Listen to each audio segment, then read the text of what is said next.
Welcome to the State of the Nation. We aim to bring you all the latest news about the turmoil brewing in the UK. Don't forget to like and subscribe so you don't miss the latest news. This episode focuses on the proposed tax raises about to hit the UK and the recent arrest of journalist Tommy Robinson. Keir Starmer, who the public has given the name of Two-Tier Keir, hasn't done himself any favours again, showing the people of the UK he has little regard for the difficulties they are currently facing. His latest comments about potential future tax increases have raised serious concerns. Despite the anticipation of significant financial measures announced on Wednesday, he has indicated that he is unable to provide a firm assurance against further tax burdens in the future. This lack of a cast-iron guarantee creates unease as the Prime Minister prepares to tackle what he describes as the tough stuff.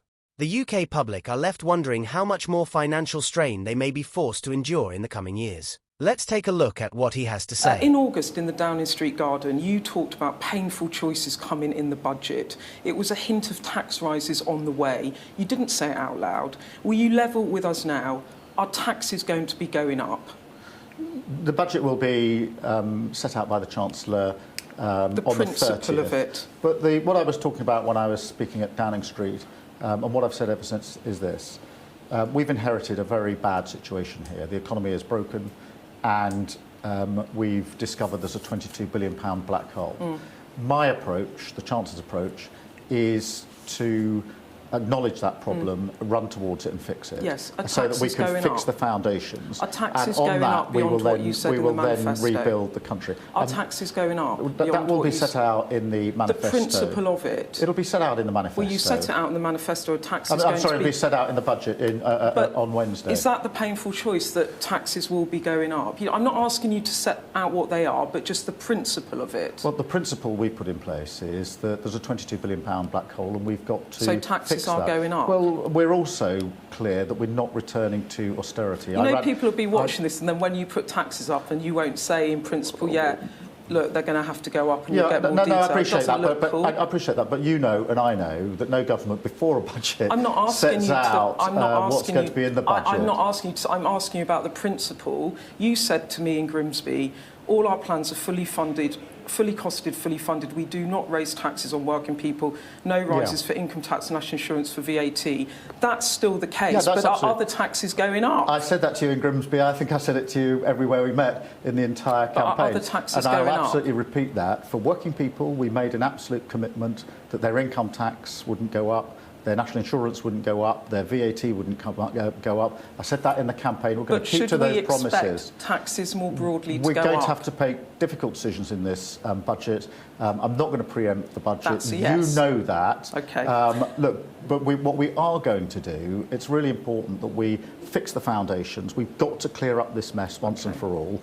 And then on that, we build a better Britain. And that we will set out, which is measured in people feeling better off, the NHS not just back on its feet, but actually fit for the future, and public services working in the way that people are entitled to see from their public services. He clearly is avoiding the questions being asked. This casts a big shadow over the true nature of the budget and the effects it will have on the public. Here the Prime Minister struggles to define what a working person is and how taxes will apply to them. Well, I would define a working person as somebody who goes out and earns their living, usually paid in a sort of monthly cheque. But I think that's obviously very broad. So let me be clear. What I mean, or if you like, who I have in my mind's eye when I make decisions as Prime Minister, are the sorts of working people who go out, work hard, and maybe save a bit of money, but don't have the wherewithal to write a cheque to get out of difficulties if they and their family get into difficulties. That definition. That's who I have in my mind. People who've got that anxiety, if you like, in the bottom of their stomach that says, we're doing all right, but should something happen to me and my family, I haven't actually got the wherewithal to get out of that problem. So that's who I have mostly in mind. The definition is very broad. Who isn't a working person? Who is a person for whom you think taxes should go up? Well, it is broad, I accept that. But when broad? No, but when I tell you who's in my mind's eye, which is, and I think everybody watching this will know, whether they're in this category, because you carry in that situation a sort of knot in the bottom of the stomach, which is, if push comes to shove and something happens to me and my family, I can't just get a chequebook out, even though I've maybe got a bit of saving. But they're the people that in a way, I came into politics to try and make sure they had secure jobs, yes.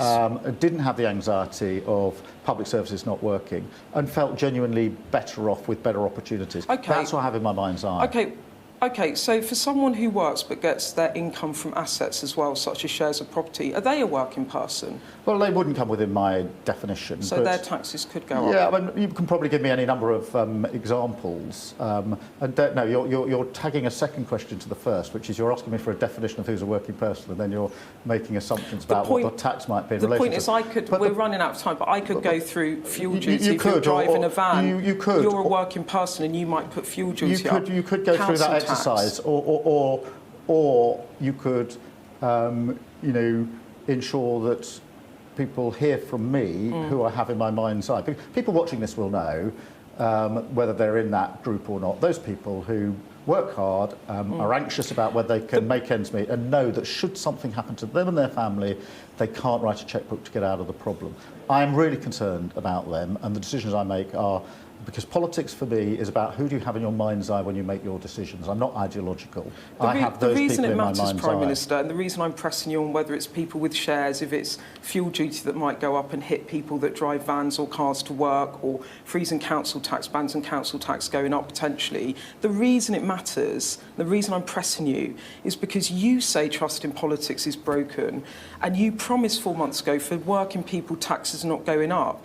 And there will be loads of working people out there that are going to be hit by tax rises and might think that you do one thing or say one thing and do another. Well, I made clear promises in the election campaign, and I intend to keep those promises.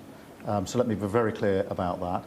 In relation to the other measures that may or may not be in the budget, as you know, they will be set out in full when the budget is unveiled by the Chancellor, and no government ever says in advance, for very obvious reasons, what's in the budget. It's very close now, so we will know the full details of it. What I can say is the principles that we're operating to are, we've got a problem here caused by the last government, we're going to fix it, and we're going to rebuild our country. And we've already started down that track. We got £63 billion worth of investment in just about 10 days ago.